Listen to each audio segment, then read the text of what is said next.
Hello, Victakes. You know what? The thing is, I want to ask you something, Victakes.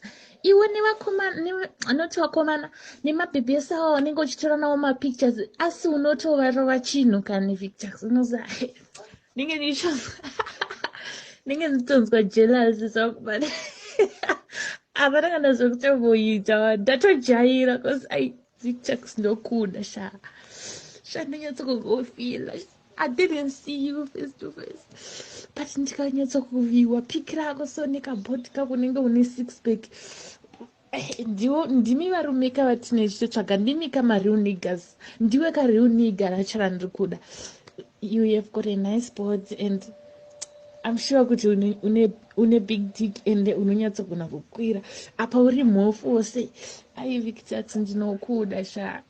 Sometimes nokuona nevamwe vasikana pamastatus pawa ndokuti nothing I can do. Yeah, it's fine, but hey, ndakati ndaitombotanga ndichombochema kuti Victakes akuita sei, but akazotojaira naona kutongozati hai ndivana mai nini ako inini ndini vahosi vacho ndini vahosi Victakes ungaiwisana navo but hausati wambotesta chinhu changu hatida kuti timbokwira rakatimbodhimanisa izveweitika Victakes kuri kuita seiko